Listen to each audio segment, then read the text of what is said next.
وہ شہر محبت جہاں مصطفیٰ۔ نحمدہ و نصلی علی رسولہ الکریم۔ ایک ساتھی نے سوال کیا ہے کہ حلال جانور کے اندر جو چیزیں حرام ہیں یعنی اس کا کھانا جائز نہیں ہے وہ کیا کیا ہیں؟ تو مسئلہ یہ ہے کہ حلال جانور کے اندر 7 چیزیں ایسی ہیں جس کا کھانا جائز نہیں ہے۔ نمبر 1 دم مسفوح یعنی بہنے والا خون۔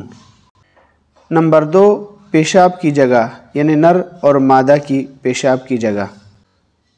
نمبر 3 خصیے یعنی فوطے جو نر کے ہوتے ہیں، مذکر کے خصیتین ہوتے ہیں، وہ اس کا کھانا بھی جائز نہیں ہے۔ نمبر 4 پاخانے کی جگہ۔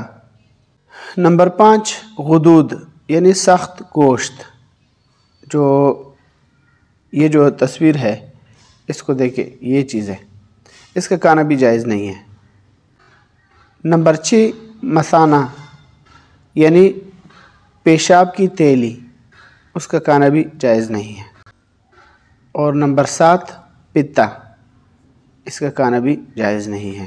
صاحب کنز نے اور علامہ طحطاوی رحمۃ اللہ علیہ نے حرام مغز کو بھی ان چیزوں کے اندر شمار کیا ہے، یعنی جس کا کھانا جائز نہیں ہے۔ اور حرام مغز سے مراد دودھ کی طرح باریک سی ایک ڈوری ہوتی ہے، وہ مراد ہے، جو جانور کے کمر کی ہڈی کے اندر پیٹھ سے لے کر کمر تک ہوتی ہے، وہ مراد ہے۔